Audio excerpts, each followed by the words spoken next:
I love you.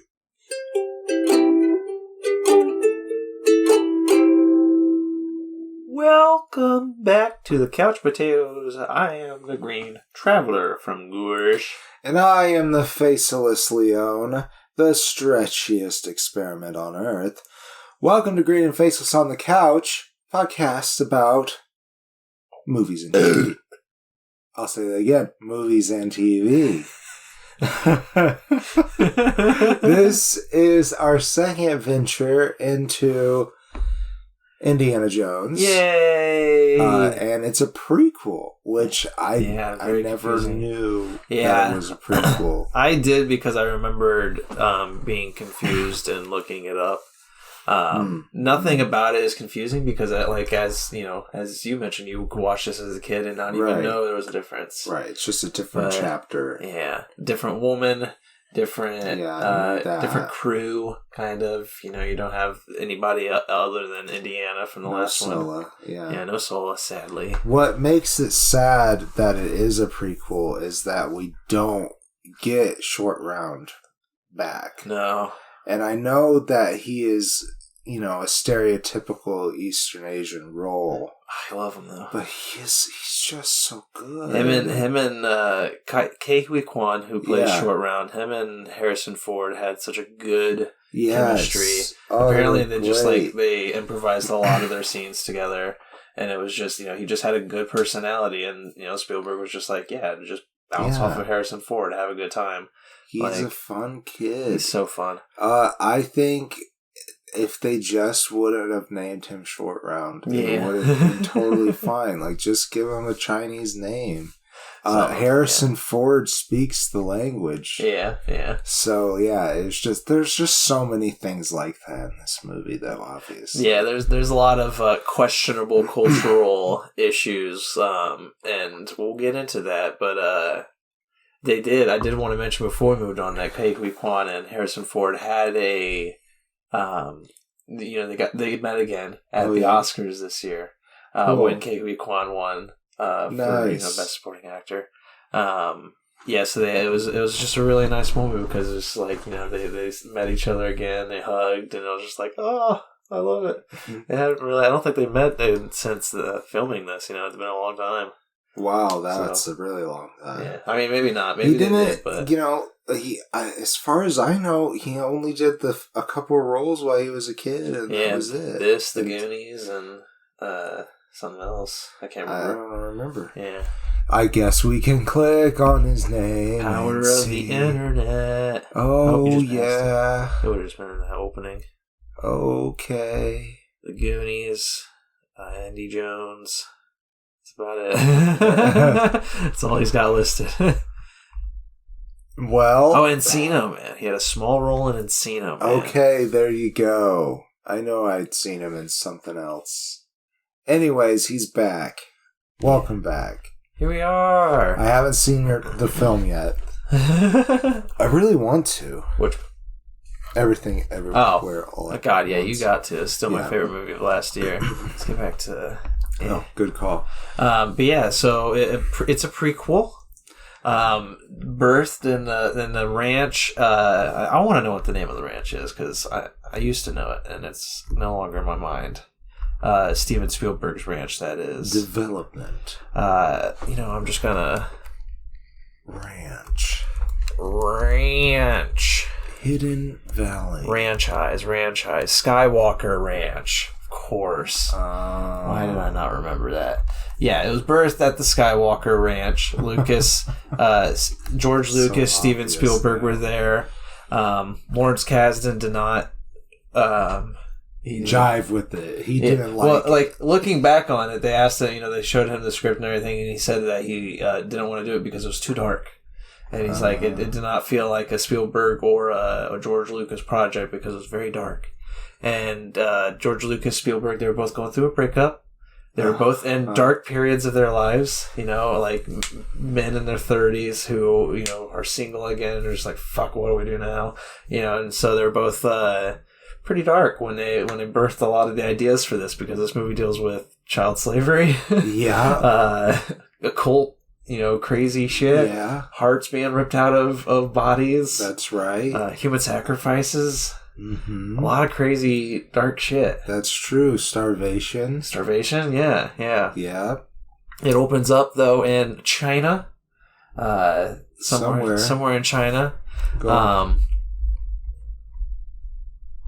Shanghai, you were right. Shanghai. I was right. Shanghai crime boss. About it. Yeah, Lao Che. He I might be pronouncing that wrong. No, I think that's how they pronounce it in the movie. Yeah, he is. They're at a what would you call that? A dance performance? It was some kind of club, probably restaurant kind of thing. Very formal, where there was a dancing show where Willie, whatever her name is, Willie Scott. I wanted it to be Willie Bates so bad. Willie Scott. Willie Scott, who is a woman. Yeah. We don't find out what that's short for. I don't think. I don't even know if it is short for anything. Well, she said, that's just my professional name. Oh, yeah, maybe she had a different... Yeah, that's true. So we never get what her real name, what her birth name was. Yeah. But anyway, she's a singer for Lei Chao. Lao Che. Lao Che. Lei Chao. Lao Che in his nightclub, whatever it is. Yeah, and Indy, after this big performance, which is kind of weird, it's an opening introductory dance number where all the credits are thrown on screen while Kate Capshaw is singing. Kate Capshaw plays Willie Scott. She also goes on to marry Steven Spielberg. Nice. Steven Spielberg has always referred to this movie as a very dark moment in his life, one that he regrets, but he knew it was destiny because he met the woman of his life. There you go. Or the love of his life. Sorry. They're still married today. They are, yeah. Little family. But yeah, it's really kind of funny too, knowing looking back on this movie and knowing that in 2 years he's gonna marry her because all she does is scream and make out. Yeah, that's all she does in this movie. It's not. I mean, it's just with the leading female character in the last one. Yeah. To this, it's oh my god, it's a huge guys. step down. It really is. But that's not to say that every single woman character has to be strong or every single male character has to be strong.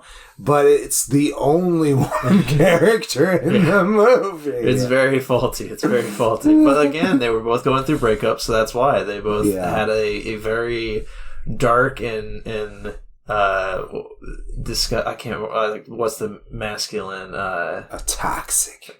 Patriarchal kind of also toxic is better viewpoint of women, so that's why they're one female character in this just does nothing but nag the entire time because they're both just in very dark spots. Do get pretty tired of Willie Scott. Oh god, yeah. And she really wants to get into Indy's pants almost right away, really. Yeah, he's very dashing in this. Yes. He has her at gunpoint at the beginning because he's but trying before that, she's like, "Hey, Che, who's this?" Yeah, she's all over him at first, but then he has her at gunpoint, and then when the deal turns sour, and then the deal turns even more sour when Indy finds out he's been poisoned. Yeah.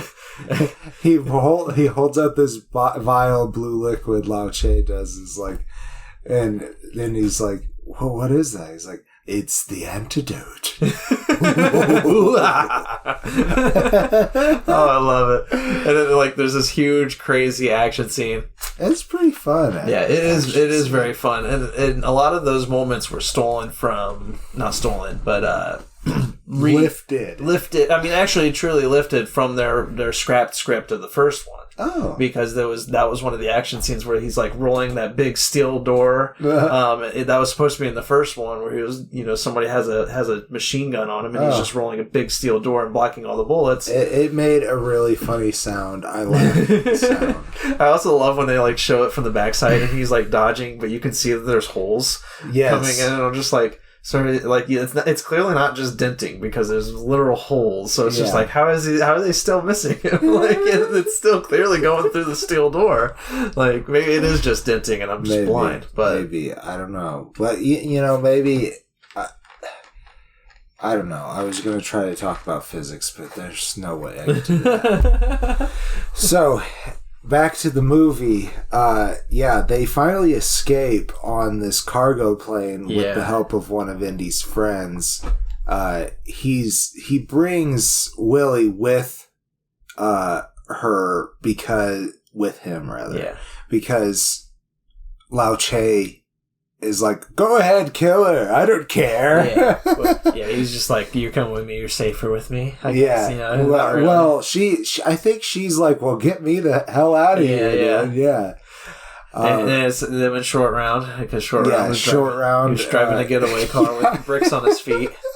God, I love it. Funny. That's how my dad always said he was going to teach me how to drive. Thankfully, we never did that way. But my dad was always like, "Yes, we'll put bricks to your feet. Come pick us up." Well, Short Round is a very capable kid. Oh yeah, and it's so funny, even more so than Data. Like Data is a capable kid, right? And there's another way to look at how the role is, slightly stereotypical is that you have these Asian kids who are interested in invention or very intuitive. And, that's not necessarily a completely harmful stereotype, I would say, but it is a stereotype. Yeah. But I think the only thing that really makes this problematic character is the name. Short. He aside from being Short Round, like that being the name, like Short Round does so much. Like he does. He's a whole very competent character. Like literally, if it weren't for Short Round, both Indy and Willie would be dead. Oh yeah. Like Short Round literally saves their lives. Mm-hmm. And then he's also incredibly just smart and helpful for Indy. Like, just as an assistant alone, it's kind of weird and absolutely adorable. Yeah, he is absolutely adorable. But it's kind of weird why Indy wouldn't keep him around. Like, why wouldn't because he kind of is like a surrogate son more than he is like an assistant. Like, Indy always just calls him like an assistant, or like he's like, I saved him. Well, actually, he caught him. He caught him, yeah. Which that sounds bad, and it sounded bad the first time Indy said it in the script, too. But he caught him trying to steal something from him and gave him a job instead. And that whole scene was improvised, too. So that's why I think he, at first, it seems kind of bad. Is because he literally just said, I caught him. And then I think Harrison Ford would be like, ooh, save it. But that whole poker scene where they're playing cards with each other was just all improvised. Funny. Yeah, it's good stuff. But when they get away on the cargo plane, sadly they didn't realize it was a Lao Che plane. Yeah, that I thought cracked me up. Yeah. He closes the door and he's like, "So long, Lao Che," and it says Lao Che right there on it. Ow! I just hit my elbow. Oh no! Oh.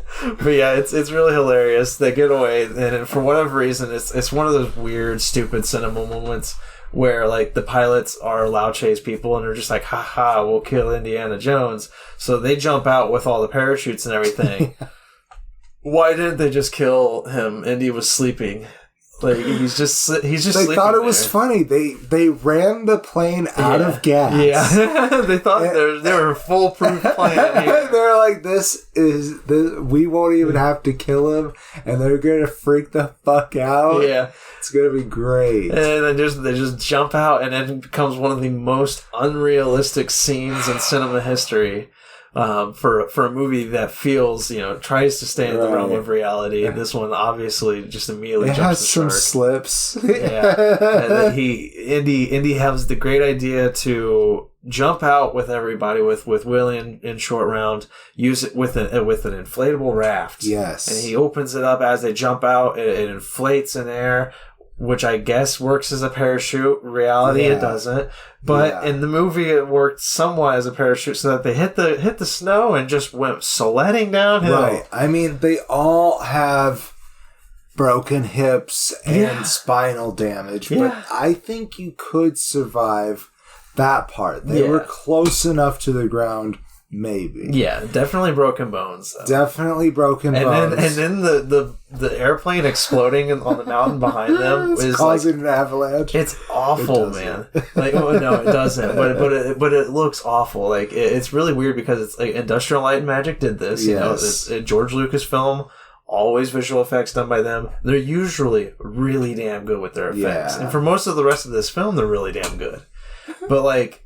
That plane exploding in the background, first off, it hits the mountain and you can watch it just delete. Like they just removed it visually. The plane just disappears and it's just fire. And I'm just like, what? It's so awful. Like, they're going to be focusing on the raft. Yeah, they're going to be trying to figure out how real that part is. They won't care at all about the plane. It's ridiculous. And, like, sure, I can overlook them landing and surviving and sledding downhill. But then they go over a cliff. Yeah, that is the part that I'm like, okay. Now they're really dead. Yes. Because you see how far away it is. Like, the camera is really low, and you can see that this is a pretty tall cliff that they just went flying over. And then in the next shot... They just lightly land in the water somewhere. Yeah. And now they're on a raft ride. It's just like, it's ridiculous. It's like some Fast and Furious I was bullshit. like, where is this at, in the park? Right. Of course, this wasn't a very good movie. They wouldn't make this into an amusement park, probably. I'm sure there was some like, one of those like dangerous theme parks where it's like they didn't really have safety standards and people actually did die. I'm sure there was some place that was just like, hey, the raft adventure of Indiana Jones. We'll throw you off a cliff in a raft. You ready? 93% survival rate. Hey, if it worked for Niagara Falls. Hey. Well... More about this movie. The actual movie begins now. Yeah, once the raft ride is over. They were supposed to try to get somewhere to try to defeat Lao Che, but they forget about that. Yeah. And now they're in India. And they find out because there's an Indian man standing there. Yeah, India filmed in Sri Lanka because India did not want them to film in India. Which should tell you about the accuracy of what we're going to talk about going forward. Yeah, India wasn't happy with their cultural representation. Yeah. But this Indian man and his village, they tell Indy that their god sent them here, sent Indy and Willie and Short Round. That's right. Because they're destined to help this village. That's right. Reclaim white savior right away. Yep, immediately. Yeah. It is awkward. They're supposed to reclaim a stone. I can't remember. Ingam. A sacred ingam or lingam? Sankara stones. Lingam. Yeah, the Sankara stones. Yes. So like he was supposed to help them. He's gotta go do this now. And he's an archaeologist. He's kind of just like, Yeah, it's like, I can find things. Yeah. I mean, it takes him a while. He does have to be persuaded, specifically by that Indian man who could not, in reality, speak English. Fun behind-the-scenes story of this movie is that Steven Spielberg was saying all the dialogue, and then this man was literally just phonetically repeating what he heard. Oh Lord! And it makes a really good scene because like you can't. And when I was a kid, I couldn't tell. And the dramatic pauses are done in such a way with the music that it kind of does seem like a dramatic pause. In reality, they're just cutting out Steven Spielberg saying the line. So, but it's very interesting. But they decide we'll help this people. We'll go to. There's this particular palace that had been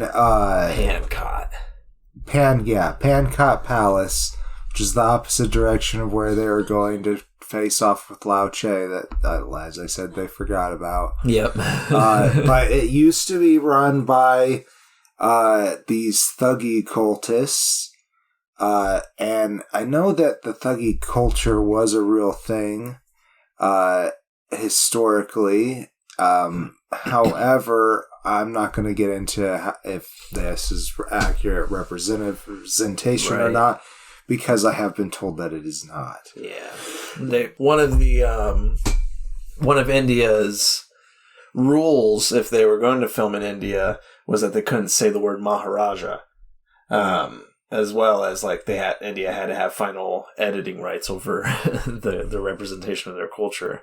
But yeah, there was a young Maharaja at this palace. Why? Do you know why they didn't want them to say Maharaja? I don't know. Yeah, I'm not sure. I don't know if it's. I think it might be because of the imperialism thing. Like their imperialism, really just ended not that long before this movie was made. Like 20, 30 years max. So I think the Maharajas were put in place by the British. That would make sense. But I don't know if that's true or not. Yeah. So I don't know. I stupidly did not look into why they didn't want them to say it. But it could have been maybe because it's like a racist term. Maybe I shouldn't say it. I don't know. I have no idea. But he's like a young prince. He's a young, some kind of ruler. Yeah. And definitely they have some contact with this one British officer, so they definitely show that Britain is in control, but from a distance. Yeah.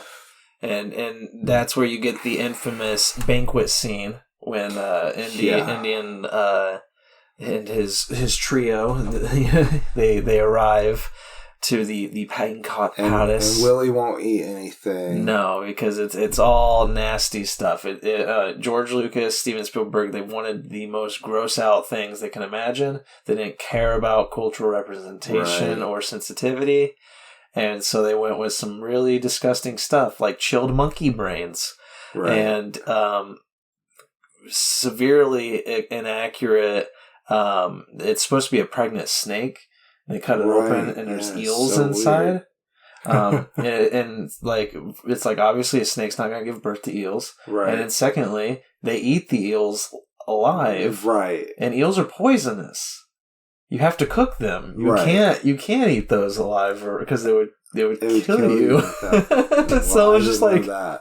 But this one guy does like double fist and like trying to put him down his empty mouth. His open mouth is so crazy. It's ridiculous.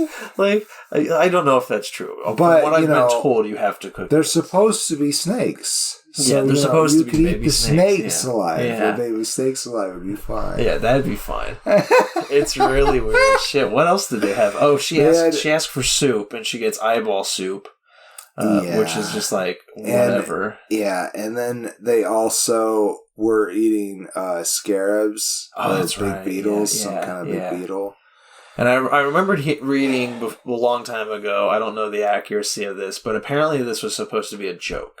Like, it was supposed to come across as the people at the palace knew they were getting foreigners coming in, and they wanted to gross them out. They wanted to be like, haha, this is what they think of us. We're going to make them be incredibly disgusted. It does not come across that way because at all. Everybody at the table is enjoying it. Yeah. So it's like, I don't know the accuracy of that, but I remember reading somewhere that Spielberg was just like, I kind of failed filming that scene. Like, it's just like, it did not come across the way it was supposed to. It was not supposed to be racist. In reality, it's crazy racist. Yeah, it's pretty racist. But then that's where the movie really just takes a right turn into just absolute craziness. Yeah. So while they are out off in their rooms, which Willie, I really don't know if Indy's into Willie or if he's just like, well, if she's willing. Yeah. I think he was just horny in this. Right. But anyhow, she's arguing that he's crazy for her. And so they're both being incredibly stubborn, which I thought that part of it was funny. Yeah. That they're both... I enjoyed it. Really stubborn, not going to go to each other's rooms. And in that time, Indy is attacked by some of the Kali Ma cultists. Yeah. And I love that scene too, because it's like there's just a painting on the wall. Yeah. that's and like as a one of the kid, best parts of the movie. As a kid, I never understood it because I was just like, he would appear and I'd be like, "Whoa, where'd he come from? Right, like, what the yeah. heck?" And then as an adult watching this, I haven't watched this movie in like 10 years or so because this is like the one I least likely to go back to as a trilogy. Yeah. Only 3 of them. But when I do go back to it, like this last time when I watched it just a couple days ago, it was so funny because he's just like, you see the paintings of all these people on the wall and everything, and then I see the guy, and it's obvious that he is a real guy. But he looks so good in like as part of the painting. Yeah, really it was really well done, and it's so funny because I see him and I could just see him just like sitting there like trying to be still, and I'm just like, man, I would love to be that actor right now. It's shot so well. It's really good. So to go from there, that's when they start seeing, the rituals that are going on underneath this palace. And there's this cult leader who rips out people's hearts. It's crazy. And then, they try to save all the children. Yeah, because that's what's going on, is that the guy who rips out people's hearts, this Kalima cultist group. He's using the kids to find the stones. Yeah. He's employing through use of enslaving. That's the word I was looking for. He's enslaving these poor children that he stole from all these nearby villages. Right. Like, really dark shit. Yeah, like, it's pretty fucked up. My God. I do enjoy the stuff beneath the palace before they meet the rituals. There's some fun traps. There's a good gross bug scene involving Willie not wanting to do anything, but then overcoming her fears. It is kind of like her one moment that she gets in this. But then they get to the rituals, and like when they get to the rituals, it's kind of like you remember in the live action Scooby-Doo, once all that stuff starts happening, and it's just like, how did we get here? Like, literally like 5 minutes ago, they're in a palace. Right. He was filling up a statue and like trying to find a hidden tunnel, and it's just like that was just 5 minutes ago, and now we're watching a guy rip people's hearts out. Like it literally just ramps up real fast in the third act. It does. Now, I will say, as a dungeon engineer, that the palace was built on the side of a mountain. Yeah, that's fair. Right, so ample room below. It makes sense, and there is a fun mine scene where they're going down. Or they're on mine cars, going across ridiculous like roadways. That's been reenacted through so many different movies now. Probably this isn't the original. Probably not, no. Either. But it's a very fun scene. Another moment where Short Round gets to shine because he's another the driver. moment from an old dangerous theme park. Yeah, he'll love it. So should we do closing statements on this movie? Yeah, I do enjoy it. It's got issues. Got lots of issues. Yeah. It's very dark. A lot of dark themes. Coming right off of Raiders of the Lost Ark, it feels wrong. Right. But having aged, 20, 30 years now, I can appreciate it more. I understand. 40-some. Yeah. Almost 50. Yeah. Well, it was 84. Jesus. It's almost 40 years old. I'll be 40 years old next year. 40 years old, yeah. God damn. Hey, around this time too, May 8th, May 23rd. Nice. What do you know? But yeah, it is a good summer movie for that reason. But no, like the action is fun. I enjoyed the action. I enjoyed the back and forth between Short Round and Indy. Like Indy is really good in this, even though he's dark. Harrison Ford did a great job returning to this character and continuing to build this crazy archaeologist. But overall, it's not as good as the first one. And as the trilogy as a whole, as we'll talk about next weekend, it's kind of just like, well, why are you here? Like, what did you offer to the table? Why a prequel? It's so strange. They didn't want to make the Nazis the bad guys. This is true. Yes. This is true. They wanted to avoid they just picking waited on Germany all the next time. Yeah. Next time. Exactly. I give it a 2.5 still. It's still a 2.5 star movie. I like it a lot less than I did when I was growing up. I'll tell you that much. However, I think I like Short Round more than I used to, though. I used to think man, what a racist character. But really, he's just an adorable kid. He's so fucking great. Yeah, it's great. It makes me want to watch everything everywhere all at once even more. Yeah, that's the thing. Is just like, I understand why it's racist. I understand that it is that kind of a character. But I love Ke Huy Quan so much that I'm just like, I don't... It's wrong of me to say so, but I don't care because it's such a good character still. Yeah. He does so much enjoyable character. And he is a strong character. He's a hero. Too. It is just the name, and maybe the background of him meeting Indy is a little problematic too. I don't know. A little bit. But anyhow, I still give it a full face, but it's not one that I want to return to over and over again. Right. However, it does have that, it has the stink of nostalgia. That is true. This is the one, as I mentioned in our first episode, that, you know, my mom would be like, don't let them watch this. Don't let them see the heart-ripping out scene. And the dad would be like, we have the VHS. What do you want from me? I, don't think we owned this one, and probably weren't allowed to watch it in the religious household. Yeah, that makes sense. Yeah. But the next one we watched all the time. Yeah. Just to tack on another fault of this movie that we forgot to mention is there is some very incorrect use of voodoo in this. Oh yeah, it's so weird. Why voodoo is in India? It's kind of like, all right, whatever. But you know, I don't think either of them realized that was a Western Hemisphere thing. I don't know. I mean, there's I know that there's some ties to Africa, but I have no idea. Right. Yeah. Well, I mean, I think the stuff they were using specifically though, came from very voodoo. Yeah, from like Louisiana area. Right. Yeah. So it's just like that felt very just like, what are you guys doing with this? Like, why is this here? It's so strange. They're going through a breakup. Let's give them a break. It was 40 years ago. I'd say you don't need to really watch this one to get what Indiana Jones is all about. No, that's for sure. But we'll find out in 2 weeks if it's better than... Yeah, we will. What's it called? The Kingdom of Donkey Ass Farts. Yeah, I think something like that. I think I said Dookie Ass Fucker. No, I think it was it might have been Dookie Ass, but it was definitely Dookie Ass. It was something Ass Farts. Yeah. That's what it was. I don't have it labeled properly on our schedule.